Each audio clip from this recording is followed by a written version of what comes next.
Hello and welcome to the spring edition of Conversations with the Mayor, where we sit down and we have a conversation with the Mayor, Brian Arrigo, about a number of the things that are going on in the city. And as usual, there are a lot of things to talk about. Welcome, and it's nice to see you once again. Yeah, thanks for having me, Ed. I don't think we get to see each other often. One of the first things I have on our topics to discuss, of course, is Next Stop Revere. Having been involved in this master planning process and have always been looking for something like this to happen, and it's been in discussions for many, many years. It's great to see it start to happen. We've been through the kickoff and we had the first forum, so why don't you fill us in on your perspectives on where we are with that? Yeah, so for those who don't know, we have kicked off the first master planning process that the city's had in quite a while. And so what we wanted to do is make sure that there's community input and that folks feel like they have an opportunity to talk about what the city's going to look like in the next 20, 30 years. And that was a big part of why I wanted to be in the mayor's office, and one thing that I talked a lot about over the last couple of years. And the kickoff was an amazing success. We had close to 300 people that showed up for that, and we were able to get some feedback about what people were thinking about and what concerns there were, and really what interest they had in what the future of the city looked like. So we had our first forum, which was great. I mean, there were some great conversations, and I dipped in and out of. There were 3 different tables set up, as you know, you were there. One around economic development, one around arts and culture, and the other around housing. And to be able to hear some of the conversations that were happening at each of those tables is really interesting, really dynamic conversations between residents and between other, folks who have a stake in what's happening here in the city. And we're going to have the next forum, which will be coming up on May 8th at the Hill School, and that's going to include health and wellness, open space and recreation. There are other pieces to it that we're gonna plug in. Transportation, I think, will be a part of that conversation. So we're really excited about that. Obviously, the Hill School is a beautiful space to be able to talk about public facilities, right? And that's one of the reasons why we wanted to have it there. In addition, we're hopeful that the weather cooperates, and maybe we could have a little bit of indoor-outdoor activity. So I'm looking forward to that next phase. And I want to thank you for taking the time to be on the steering committee and take the, to put the energy into to dedicating to make sure that this process actually comes up with some great recommendations. And what we're looking for is not a report that's going to sit on the shelf and collect dust, but real recommendations about what we can do not only in the immediate, short-term, medium range, and then long-term goals of where we want to be in the next 25, 30 years, how we get there. And that's an important part to really be thinking about kind of comprehensively what the city looks like, who we are, what we value, and where are we going to be in the next 20 to 30 years. And that was one of the key questions that came up early on in the steering committee, and I think and probably in the kickoff, what's going to happen with all of this stuff when it's done, What's the city going to do with it? Is it going to be put to good use? So informed policy, if you will. It absolutely will. And I think the other part of it is that it not just, it be a living document, right? So the next phase of this, once we have a report and once it's kind of put forward, is to be looking at it every couple of years and seeing, okay, what have we done? Where have we reached every goal that we had, or every recommendation? Have we checked boxes here, or are there new recommendations? Are there new things that we need to be thinking about? Are there any other issues that may pop up that we may have to address? So to really have that kind of ongoing kind of process of learning, as we go, and that's really what I'm looking for from the steering committee, is not only to be committed to this process, but then to drive it forward for the next 20 or 30 years, and really even looking at the steering committee and saying, how do we, as people may wane in interest, there may be other people that come on and they may have a different, perspective. It's just really important to have people together that have certain, different perspectives, but with the end goal being a better city. Yeah. And to be able to do this, and this will, when it's completed, it'll be the first master plan that we have completed in over 40 years. And that's a huge accomplishment. It's not only an accomplishment for me as mayor, but it's an accomplishment for the city to be able to say, here's our blueprint, here are our values, here are what we care about, and here are the recommendations that we're going to make that are going to make our city the city that we want it to be. Yeah, and I think coming out of it, one of the points that you made is that basically, not only will you have this blueprint to work by going down the road, but now also we've got the mechanism and the process by which the discussion can continue, right. and it will evolve, right. And that's the important part, because many times plans like this get put, they sit on a shelf, they go nowhere, and then 20, 30 years later, somebody's, not even dusting it off, but starting it from scratch, Right. So if you continue it on, you don't have to So worry before about we end, that. I just have to remind everyone, May 8th, the Hill School, 6 o'clock. We'd love to see you, love to have your input, and we welcome everyone. And we have actually childcare, language translation. We try to make it set up so that it is as welcoming as possible, and that people from every corner of the city can engage and be part of that process. One of the other things about that, and before we get off, is that I found very interesting and encouraging was the diversity of the people who attended. I mean, it was quite a diverse group. I mean, we have language translators, I guess, doing Arabic and Spanish, for the non-English speaking people who are attending this. And so it's amazing to see the level of input and participation that's occurring there, which is something we've always talked about before. Right. In order for us to go forward, we need to make sure that we're incorporating and find some way to incorporate those groups. Absolutely. All right. Moving on to another subject on education related. I became aware of that there's a group of Revere High School students who actually went to and participated in, I think it was called the World Youth Conference in Beijing, China. Right. I read an article in the Journal a few months back, and with the Beachmont Improvement Committee, we actually donated some money to help support that. And from that, I got to learn a little bit more about it and found it to be hugely exciting. Tell us a little bit about your knowledge and what you found out about it. So actually, at the master plan meeting that we had at the high school, as I said, one of the kind of things that we talked about was historical context and the historical resources and cultural resources of the city. And in the hallway, as people walk down the hallway to the cafeteria at the high school to go to the public that public meeting, there were a number of different boards with some old pictures of Revere and some old information, some information about the history of the city. And in addition to that, there was actually a group of high school students who went to the G20 youth conference, and they went to Beijing over their winter break. I think it was a winter break, and they participated in this conference, and it was just an amazing opportunity for kids from our high school to be able to go do that.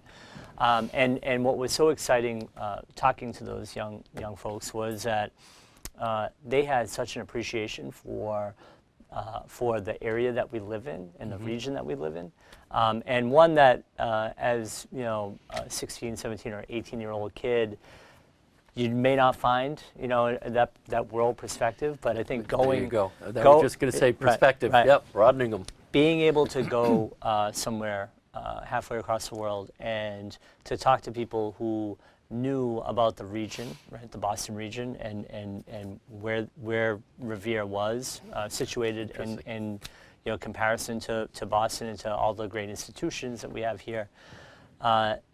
There was such an appreciation for where we are, and so they came back. And they were kind of armed with this, this pride in where we are and where we come from and our place in the world, and they were just they were really amazing, and they said it gave them an incredible amount of perspective, that they traveled halfway across the world, and there were people who were looking forward or dying to go to Boston, right, and Wow, to yeah. go to the greater Boston area. So out of that, there were 6 students who were actually awarded this greater opportunity, which is really incredible. There were 24 students who were named out of the hundreds, it may have been thousands of students who went to the G20 conference. There were 24 that were picked to write a paper that will be submitted to the real G20. Wow. And 6 of the students of the 24 that were picked worldwide, 6 of the students are coming from Revere High. And it's really an incredible honor, and I think they're certainly looking forward to that opportunity, and it really says something about what's happening here in the district, and it also kind of makes me even more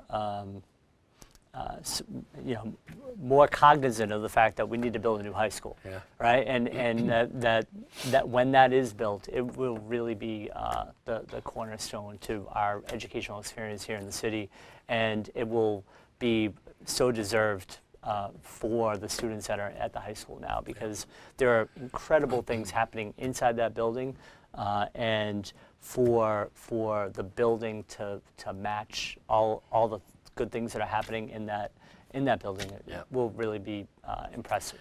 Yeah, and even more so, I mean, it keeps, what's the word, advertising, for lack of a better word, the treasures that exist within that high school, Right.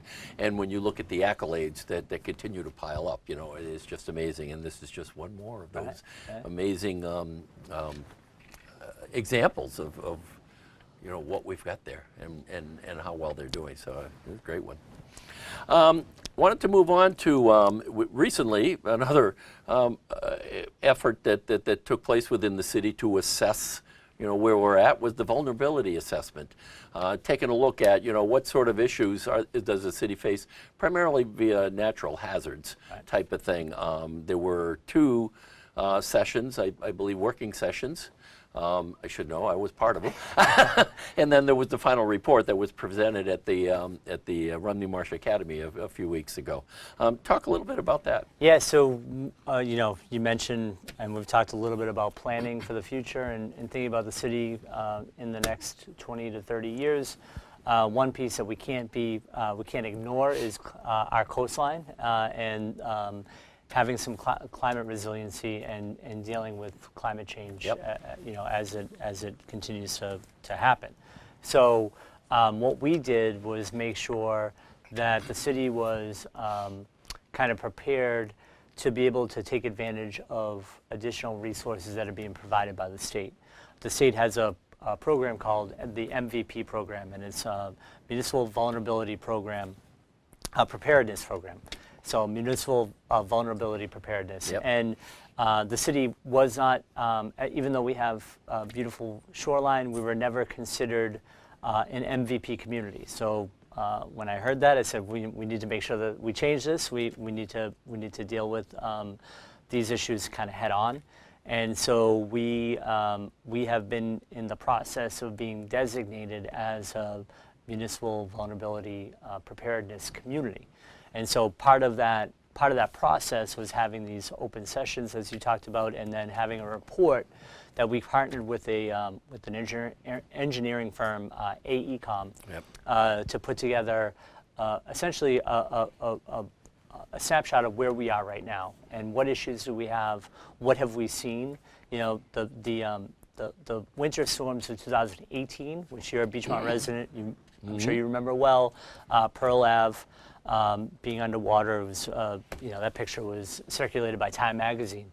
Really incredible and kind of breathtaking photo to see, but and really scary. As a mayor, there are things that keep you up at night, and one of them is our shoreline and some of the problems that can come along with it. But what we've made sure is that we're talking about, okay, we have storms where, you know, Pearl Ave is flooded, the lower end of Pearl Ave is flooded. We have storms where Route 1A, North Shore Road is flooded, Bennington Street. 107 is flooded, Bennington Street is flooded. You know, these are different kind of storms. We haven't seen things like this happen in 30, 40 years. And we're going to see more of it. And we're going to see more of it. Right. How do we prepare ourselves for it? And we're really at the beginning steps of that, right? But the first step is being designated as an MVP community by the Commonwealth. And so we will be designated as an MVP community. That will open us up for the ability to apply for grants up to, I think, $5 or $6 million. So the idea being, and I know that this is something that Speaker DeLeo and Governor Baker both have promoted as priorities in their, and during their time here, and it's something that Speaker DeLeo has kind of prioritized in a big way, and saying that he's willing to put a lot more money towards these efforts. So if we can put ourselves in line for some real investment from the Commonwealth to deal with some of these issues, we want to be prepared for that, and so we want to be able to take advantage of that. And that's what these.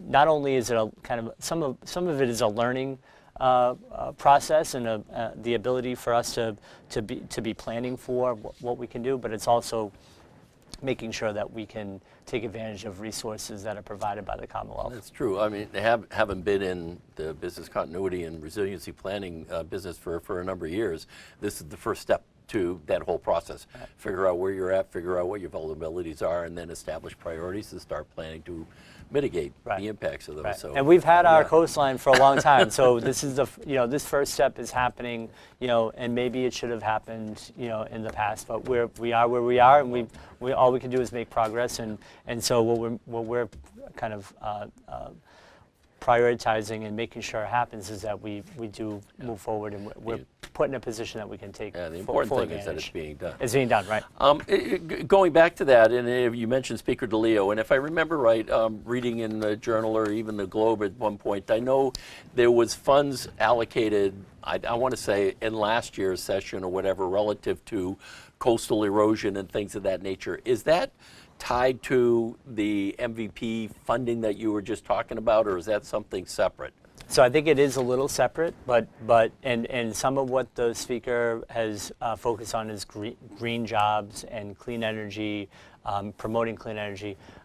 Some of it, I think his package includes what would be climate resiliency, especially for coastal communities. And I've actually talked to the town manager of Winthrop about how we can even kind of work together, because we do, we share a border, obviously, but we share a coastline.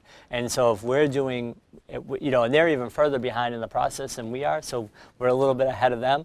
But if we can kind of work together and have an opportunity to partner and work together on our shared kind of coastline, we'd be willing to do that. We want to do that, and if it doubles our buying power, that's helpful too, right? So whatever we can do to really work again with our partners and work with Speaker DeLeo, his office has been incredible, and we're very thankful for everything that they do. Yeah, and not to go off on that tangent, but I mean, that speaks to the whole issue that we've talked about before and has been brought up before about regionalization of resources and efforts, with other cities and towns around you. Right. To kind of, in numbers, have strength. Yeah. If you will. And when a storm hits, it's not going to say, "Oh, I'm going to make sure I go to Winthrop and not Revere." We're all in it together at a certain point. It's, there are so many issues now that we're dealing with on that regional basis: public health, the opioid epidemic. Yep. Climate resiliency is another one of those that we should be thinking about. Not only individually as communities, but regionally and together, and we should be moving together. Yeah. On another subject, and from a regional perspective, you recently submitted, I think it was a request to the Gaming Commission, I think, relative to be considered as a surrounding community. You want to talk about that? Yeah, so unfortunately, we are not a surrounding community right now as it stands, and as the drama unfolded with the Wynn Encore Yep. Boston Harbor Casino, we thought, well, I thought it was important to insert ourselves and say to the Gaming Commission, if you are going to grant them a license and have the Encore Boston Harbor Casino open up, then please consider the situation that we're in. And I've had offline conversations with folks. I've had online conversations with folks. We thought it was a good time as they were considering the license to be able to insert ourselves and say, hey, don't forget about us. And we are, in a unique, unprotected place. And with the opening potentially happening later this year, they're talking about mid to late June. Yep. Could be the opening weekend of the hotel and the casino. There are going to be impacts in the city. There are going to be traffic impacts, and we know that. Yep. We know that. I've been in touch with the state police about it. We are currently not getting what we should be getting as a community that shares a border with Everett. And so we're trying to right that wrong. And we're trying to make sure that the Gaming Commission understands and that the governor understands and that the speaker understands that we and our reps, Rep Vincent and Senator Boncory, who I've talked at length about this with, that they all understand that we need to do something about this. And this is something that unfortunately happened. It's the circumstances we're under. Again, as you said, it's just all that matters is that we're trying to fix things, and we're trying to start the process to get ourselves in line to be able to take advantage of some of there are benefits and then there are drawbacks of the casino that are opening up. There are benefits in the ways of employment and employment for our residents. Right now, our residents don't have an opportunity to get prioritized as a surrounding community. I think that's unfair, right? And we share a border with Everett. We should be in the same category as Malden and Chelsea and Medford, and you go down the line, and all the other communities that we share borders with. So, and it's not just about getting some kind of cash payment out of the casino. It's more about the fact that we should be recognized as a surrounding community, and the impacts that are going to happen to us, we should be mitigated for. We should be, and when there's a lot of traffic on the weekend of the opening in June, and it's a nice beach day, and we have 16 and 99 are all plugged up, and the city's at a gridlock. We should be planning for that, and we haven't been. We were not doing that in the prior years of when the whole casino thing was happening. So who technically are you actually submitting it to the Gaming Commission, or is it to Wynn? No, we sent it to the Gaming Commission. So part of what the hope is that the Gaming Commission, as it has kind of shown over the last several years, has a lot of flexibility in how they operate and what they're allowed to do and what they can do. So we're appealing to them to just have a conversation, just acknowledge the fact that we are in a unique position. We are literally a surrounding community. We share a border, but we are not designated as a surrounding community by the Gaming Commission, and that they should acknowledge that, understand it, and have a conversation about how we can right that wrong. Okay. So basically, they open the door, and then you have the conversation with Wynn to establish the agreement. Right, and or is it a condition on their license? Right. Yeah. I mean that's part of some of the conversation. Is like, are there ways to make sure that we are at least recognized in some way, and that we can be ready for some of the impacts that are gonna hit us. Do you have any sense to when you might hear back from them? I mean, what? We have. So I haven't heard anything yet. Yeah. And we're gonna keep on this. This isn't something where you just write a letter and forget about it. We're gonna keep on it, and we're gonna try to make sure that we're at least kind of understood and we're heard out about what the situation is and how we can rectify it. Like anything else, you make the first phone call, and then you make 2 or 3 more. And Right. eventually, you get there. Exactly. Okay. Moving onto another subject here, relative to home. It was interesting to read that recently about there was a proposal to minimize the financial burdens for Golden Star families, and I thought that was a great thing. You want to talk about that? Yes, so there are a number of state laws that the city can adopt, and we can ask the city council to adopt, that would allow the city to provide some benefits to certain segments of population. Usually, it's some of the folks that are the most vulnerable in our community, and so anytime there are things like that we can do, we want to push them forward. And so a couple of city council meetings ago, I went up and presented a package of some incentives for not only Gold Star families, but veterans and some of our seniors, to be able to provide a little bit more of incentives to those populations. And so one in particular is for our Gold Star families. We have 2 Gold Star families currently in the city, and that would the state law allows the city to forego the real estate taxes of the Gold Star family. A very small price to pay for for individuals that have paid the ultimate price. Yeah. Those kinds of things. I mean, there's an awful lot of valor in our community, and I think everyone understands and knows and appreciates what folks who serve do for not only for our community but for our country. And so, anytime we can advance anything that will help folks and help families, we want to be able to do that. In addition, we had some incentives. We opened up the work-off. We have a senior work-off program, which allows seniors to apply and actually volunteer their time, and they get a deduction in their real estate or water bills. We are asking the city council to extend that to veterans and to the widows and families of deceased veterans. Yep. And veterans themselves. They can come in and potentially do some volunteer work for the city, and they would get an abatement on their real estate taxes or their water and sewer bill. And then finally, we also asked that the city council take a look at our senior work-off program. The income requirements around that haven't been looked at in nearly 20 years.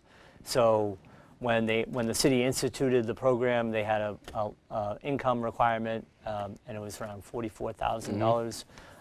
If you take the cost of living over the last 18 years, that number is a little bit higher. So we asked the city council to consider adopting an increase in the limit, in the income limit, so that more seniors can ultimately apply for and be granted a benefit from the city. Yeah, $40,000 isn't going to get you far Right, these days. right. And a tax abatement is not going to be the main thing to help either. Right. On another issue, talking about recycling, of course, we've got the new barrels for the trash. We've had the recycling program in there for a while, but again, looking at the current environment, recycling costs are going up. I mean, I was amazed to read how we used to get paid for it. Then there was a while. Now we're having to pay for it. Right. And there was a point where we were paying more for our recycling than we were for our trash. Our trash. I saw that as well. Yes. So it's really an interesting, and I guess it's interesting from a mayor's perspective or from a municipal perspective. May not be that interesting to the folks who are watching, but there's a lot happening around trash and recycling. And communities all over the Commonwealth are struggling with this and trying to deal with it. And we've actually, I've had the opportunity to work with Superintendent Argenzio and DPW really closely, and in addition with our folks from 311 who receive the phone calls and the issues, and really think about, okay, how do we deal with some of these issues, especially from not only a financial standpoint, because it is costing the city and the taxpayers more each year to dispose of their trash and dispose of recycling. But how do we make it easier for residents, and how do we make sure that the city's just on top of it? And so we've done a couple of things. We've been able to apply for a grant from the Department of Environmental Protection, the state's DEP, which actually gives out, the city can apply and you get a recycling IQ kind of toolkit. Yep. And so the idea behind the toolkit is to just start informing people about what should go into the recycling bin, what should not, what should go in your trash bin, what should not, and what, in the event that you are putting things in to your recycling bin, that they understand the consequences of what that means. Yeah. And when we, as I said, or as you said, we went from getting paid for our recycling to not getting paid, and then to it costing us money, and then we went from it costing us a little bit of money to, because the things that were in our recycling bins are not allowed to be in there. Right. We were paying a premium, so we're actually, like I said, we were paying more at one point for our recycling than we were for our trash disposal. So what we've done is we've applied and we got granted a toolkit grant that will give us the flexibility to be able to start communicating what should go in and what should not be in your recycling bins. We've also instituted a new trash app, which has been, we have not had a lot of downloads, so I'm asking residents, if you're watching, please download the Revere Trash app. It's in Google and Apple stores. And that allows the residents, all you do is, if you download the app, you put in your address, and it will automatically tell you when your trash is due, when your recycling is due, when street sweeping day is, and there are additional pieces to it. One is a piece where you can actually, you can put in an item that you have a question about, right? So people are always asking about pizza boxes. A pizza box is cardboard, so does it go in recycling or does it go in your trash? And the answer is, if it has any kind of food or oil, which every, if you're getting pizza from Luigi's, it's going to probably have some oil and some cheese on it. It goes in your trash. So, and this app will actually answer the question for you. And like I said, we've seen an uptick in the number of downloads. We're tracking that to make sure that people are using it. But I did have somebody tell me the other day, I was actually on Broadway a couple weeks ago. Somebody said, "Mayor, I love the trash app. I love it. It saved my marriage." Now, I haven't heard that. I've gotten some compliments. I've gotten some feedback, some other feedback.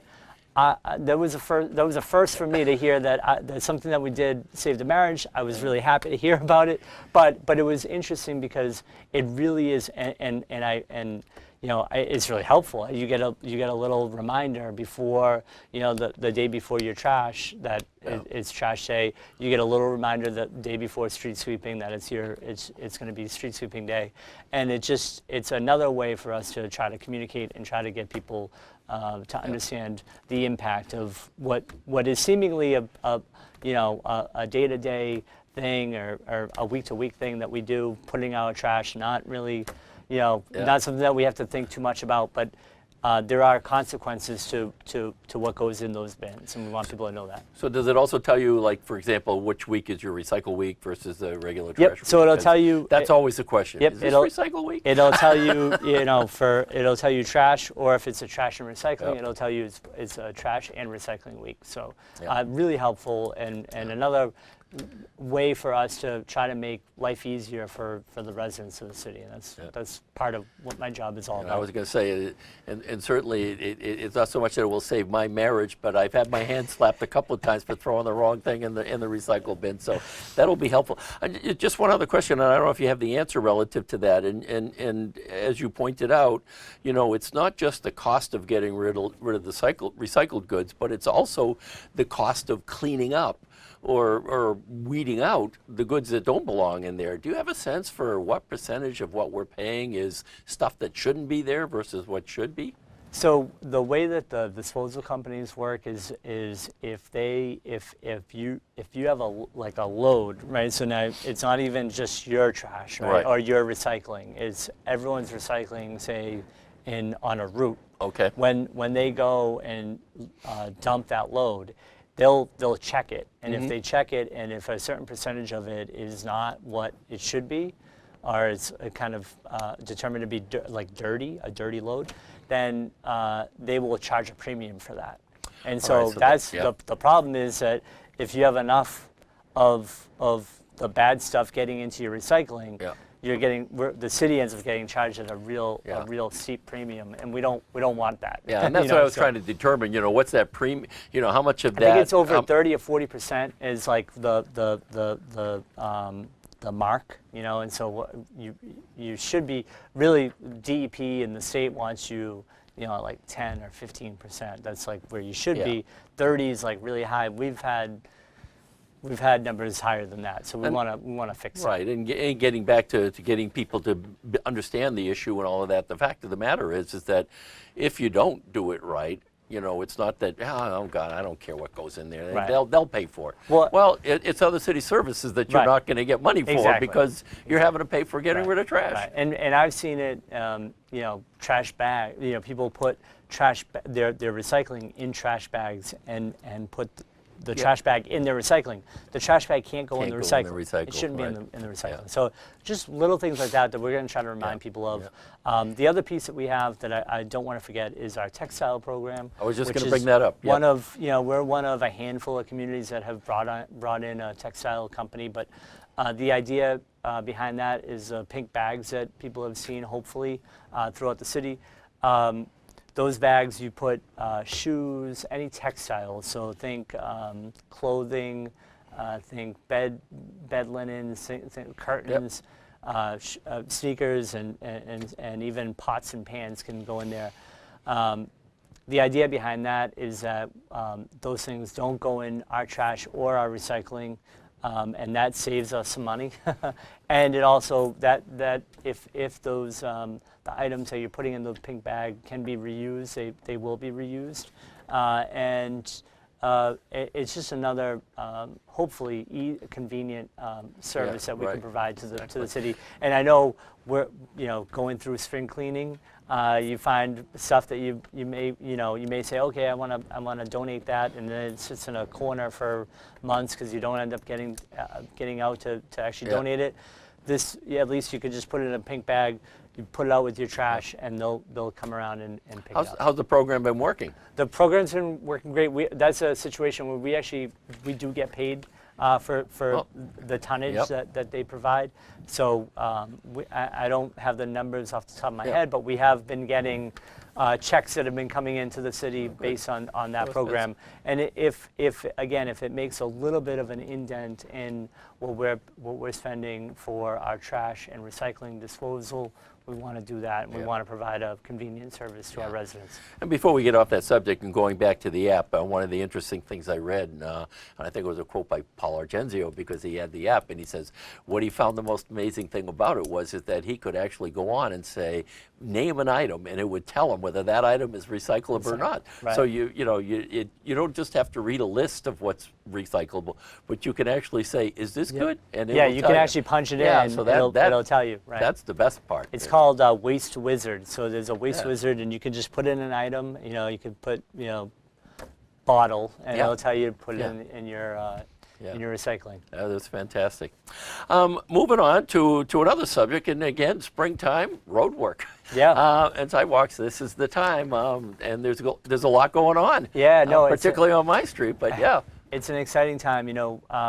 There are very few, I think, weeks are as exciting as vacation week, when, ideally, and I think this vacation week has been a great one, where you not only are a lot of families enjoying themselves and having fun, but you have some great weather, and you can start to really get to have some work done in the city. And so, we have had a number of crews out doing sidewalk and road repair. I apologize for any inconvenience that it's had, and it does have an inconvenience, and I'm not lost. That's not lost to me. But I really hope that folks understand the amount, that we've committed to sidewalk and roadway improvements have been really unprecedented. And so we've had the it seemed to me flexibility. there's a lot more going on, Right. so talk to that. Yeah, we've had the flexibility, through a number of different things, a lot of it financial. We've been able to provide some more money into our street and sidewalk repair program. And so this year, we were able to certify a healthy amount of free cash. We committed over $1 million of that to road and sidewalk repairs over and above the money that we get from the state. So historically, the city has only relied on what it gets from the state to do road and sidewalk repair. This, again, is a real big priority for me. I want to make sure that our streets and roads kind of reflect the great things that are happening in the city, and that our infrastructure should be improved. And it's things that people see. People, there's not only a sense of pride that comes along with it, but you understand that the city is taking care of its assets, it's taking care of its roadways and its sidewalks, and it's hearing the concerns from residents, and it's actually doing something about it. So being able to produce an additional amount of money and say, what we get from the state, we're very grateful for, but we need to do better than that. We need to put our own money up for these improvements. We've been able to do that, and so I'm excited. With the City Council's approval, we had over $1 million, like I said, of additional money for roads and sidewalks. We've worked through a backlog of sidewalk work that went back several years. I mean, we had sidewalks that were promised, a long time ago, and we're actually working through those sidewalk work orders. We've kind of caught up, and the idea is being that we don't get back in that place again, right? So that we continue to dedicate money towards sidewalk improvements, so that it doesn't take 4, 5, 6, 7 years to get a sidewalk done, but we can do it within a year, within a season. If there's a cracked panel, we should be able to fix that pretty quickly. And then the road work, when I took office, we talked a lot about making sure that there's some data to back up the way that we do roads and reconstruction of roads. And so what we've done, we've had this process called Street Scan go out and take a look at the streets and the roadways and the condition that the roads are in. We did that a couple of years ago. That has helped inform us, and so as we, put more money towards certain, pieces, of infrastructure, we're actually using that data to tick off, okay, where are some of the worst streets that we know? Where are the streets that we can get a good return on our investment? If we, this street might be in a condition that if we do a little bit of work to it, we'll get another 30 years, where some streets may be in such bad shape that it takes a full reconstruction. And so there are different ways to do streets and even sidewalks, but there are different ways to do streets. You can mill and grind, or you can do a full reconstruction. I'm getting into way too many details, but it's important for people to know that we're doing these things, and we're doing them in a way that's logical, that has data to back it up, and it's making a positive impact in people's quality of life. And that, again, most important thing that I can do is make sure that we're providing a high quality life to our residents. Well, and that amen. Now, beyond the road work, again, given springtime, there's a lot of other activities going. We got park builds going on, a number of things. Let's talk a little bit about St. Mary's Ball Field. There's another one that I know there's some activity going on down there. So the concession stand, the bathrooms, and the storage space at the St. Mary's Ball Fields is in the process of getting done. It should be done pretty soon. We're very excited about it. I know Bill has had a big piece of that. Thank you, Bill. Really appreciate it. All your hard work, and actually everyone from Revere Youth Baseball and Softball they've been great. The board has been great. They've been very understanding about the situation. We came into a situation that was really an unbuildable scenario. Anyone who knows anything about construction, which Bill does, Yep, and Bill yep. understands very well, it would have been impossible for us to drop cement blocks. We would have ripped up the field. It would have been a disaster. So what we try to do, and through the hard work of Don Charamella, Yep. Did yeoman's work, A huge for unsung the hero city. in your Yeah, he is. in the city. we He's were- done unbelievable. We've been able to move forward and get a building built that is, close to budget. The fact that there were people talking about that building costing up, $750,000 to $1 million is insane. It ended up costing the city around $600,000, but we're going to get a high quality, low maintenance building that will be there for a long time, and we're going to be really proud of it. We're going to be really happy when it's done, and at the end of the day, the kids are going to have a what great I was facility, gonna and that's say. all that really matters. All the is that- parents and the kids going down there when they go to the refreshment stand will be very, very happy, and right. everybody will be happy not to have to use the porta potties. Exactly, and we do have a number of other park Projects. upgrades. Yeah. We just got money approved by the city council for an upgrade to Curtis Park, which is right by Garfield School, and of course there's a park build that's happening the weekend of May 18th, Yep. which is Gibson Park in the Riverside. We're really excited about that playground. The playground and ball field is getting redone. There's actually a putting green and some. Oh, really? There's going to be a putting green in the back area towards Pines River, and a couple of hitting bays for our golf team. One thing that we heard pretty early on in my tenure was that the golf team had nowhere to really practice or do anything, and so we had talked about this with the recreation folks, and we said, well, maybe that back area of the Gibson Park could be a place where we have some practice or something that could a little facility, a little mini facility for them. So, the tennis courts got redone a few years ago. Now we're doing the rest of it, and it's going to be a really amazing facility when it's done. And the park build will be the 17th and 16th, maybe 16th, 17th, and 18th. I know there's something else on the 18th Yes, that we there could talk is. about. Yep, yep. But I also Yep. want to remind folks that Beautify Revere is coming up April 27th. That's the other one. And that's a Right. great event where we get folks who come out and help clean up the city and clean up different sections of the city, and we're asking for everyone's help in doing that, and it's a great day. Hopefully we get some great weather. I know the city, after that, the city really does look spectacular, and we want to keep that up. It's amazing too, going back to the park builds, having the community come out, because usually they are a community effort. And I know Elle, in her efforts, and the other people who have worked on planning these things over the years, sitting down with the community, getting the community to bring people out, and it's a great day all around, for everybody to pitch in and have fun doing it. It's a ton of fun, and like I said, that facility is going to be beautiful, and it's a great day, and you get to hang out with your neighbors and really enjoy the time. Hopefully, like I said, under some sunshine.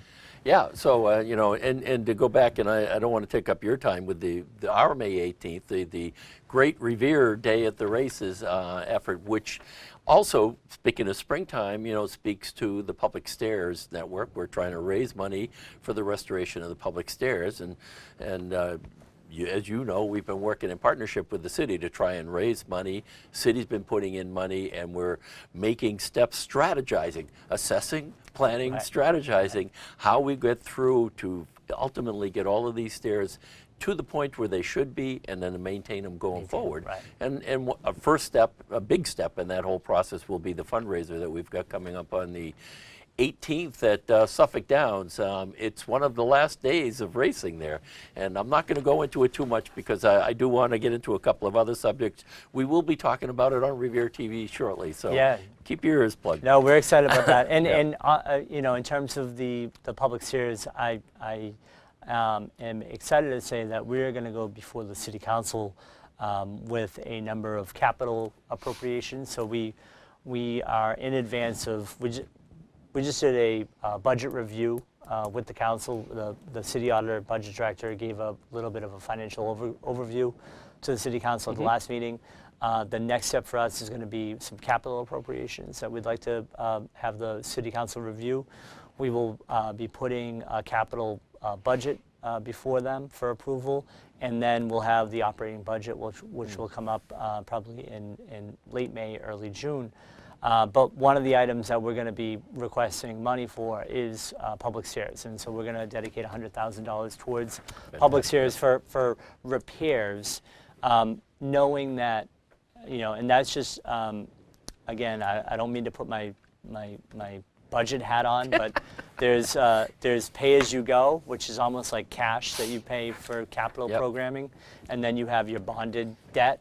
So we're going to bond some money for the real reconstruction of public stairs that we know needs to happen, but we figured we'd put $100,000 for pay-go capital towards repairs, so that we have some money in the queue that we can get out the door pretty quickly for some of the smaller repairs that are not going to be a full reconstruction of a set of stairs, but something that can get us to that point. The most important thing about the public stairs is, as you know, and you alluded to it, is the maintenance after that. Yes. Right. It's not only, and that's what we've been in a great position where, even with my DPW, we've been able to provide equipment and do some things that haven't been done in a long time. It's one thing to just provide the equipment, but you have to have a maintenance program after it, right? And so it's really important that when we get to a point where we're doing this kind of work to a public asset like the public stairs, that we have a maintenance program for them afterwards. So we're not back to square one in 20 or 30 years. I'm going to be gone in 20 or 30 years, but whoever's in my seat needs to know that there was a plan put in place, and that this is taken care of, and that they're being reviewed, they're being checked, and that they're being maintained and properly. And that's what, from the beginning, we talked about, with that whole thing about making sure that there's an ongoing maintenance program, so they don't fall into the state of disrepair that they currently are. Well, and just again, a shout out to the city and to people like Don and Charmello. Actually, he's going to be donating his time for our stair repair that will be taking place for Pearl Ave on the 26th. So that's incredible. Him and a couple of other guys are coming down to do that, and we'll be working with them. So it just speaks to the commitment on the city's part, I think, to try and make all of this happen. And we've been meeting once a month in your office, and we'll continue to meet on this issue as we go forward. So it's great.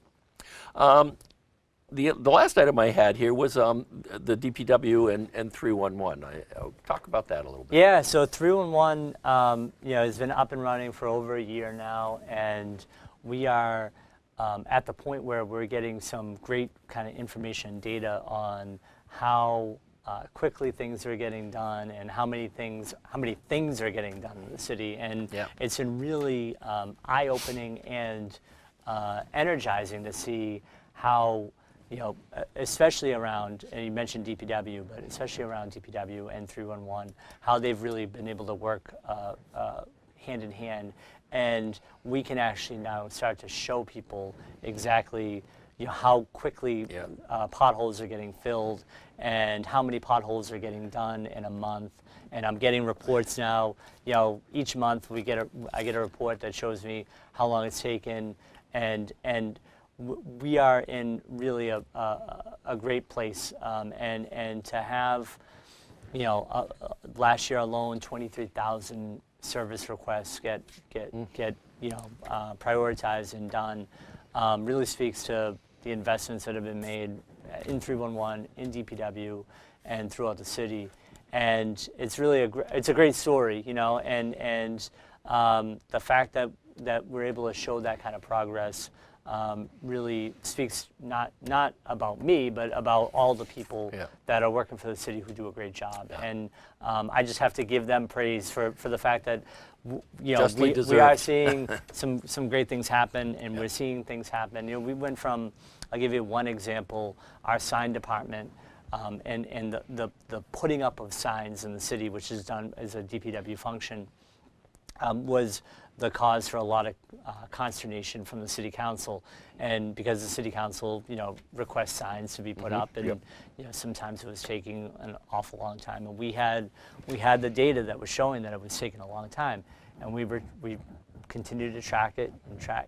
As you track it and as you have accountability, you start to see improvement. When you see that improvement and the sustained, what's been really great to see has been the sustained improvement of not only kind of catching up, but then continuing on and knowing that that the city is being responsive to not only city councilors but to residents, right? So the average resident can now call 311. They're going to get a response. They're gonna get follow up, and they're going to get something done. If it's if it's a pothole, if it's a street light, if it's whatever it is, we're going to handle it. And I think that there's something to be said for that. And it's not, and again, it's not just me. It's the people who work for the city who are actually doing the work that I have to show the appreciation for. And the residents, I think, have shown that appreciation. And it's really, it's been a great story. Well, the prime indicator I would think is of how well it's been going would be the increase in calls. So if you start from the beginning, have you had a sense for exponentially or whatever how the number of calls have gone? So the numbers they vary depending on what goes on, and so the January 2018 winter storms were really a high, and I think we had like 3,000 calls that month. So we see like we see them up and down, and it depends on what's happening in the city. The months that we put out the barrels, we saw an uptick in calls. So we've definitely seen an increase from the first couple of months, right, to now. It's just off the charts, and the increased usage is again just a sign of the interest that the residents have in making sure that their city's working for them, right? Because at the end of the day, I work for the 53,000 people that live in the city. Everyone who works for the city is working for all the residents. Yeah, and that's how we approach the job. Yeah, because it would seem to me, and like you said, taking that systemic approach to taking the calls, logging the calls, following up on it, and being able to track, where you are. I remember back in the day, it used to be, I don't know. Yeah. Well, and now we can This has set. been going back many years, but now we can set performance measures and make sure that and we're going to be doing this in our budget this year, where we say we want 95% of our potholes that get reported should be filled within a certain number of days. Like, that's an important piece, right? Like, so then there's an expectation that this is our service level. This is the service level agreement that we have with you, the resident. Yep. Where you know that there's an issue. We're gonna fix it in a certain amount of time, or we're gonna have a certain percentage of them be fixed within a certain number of time. That's just a different way of doing business that we've brought to the table, and I think it's been really successful. Yeah. Well, as usual, we're coming down near the end. There are many more things we could talk about. Anything I've left out that you... No, you covered it all. I just want to remind everyone, April 27th, we've got City of Revere. May 8th is the master planning meeting at the Hill School at 6 p.m. And May 18th, we have a big weekend. We have the day at the races, and we have a park build down at Gibson Park. Yeah. Well, listen, we'll see you next time, probably on Revere Beach during the sand sculpting event. Excellent. So, as always, it's been a pleasure. Thank you. Looking forward to the next one. Thanks. For this time, it's a conversation with the mayor. Until we meet again, take care.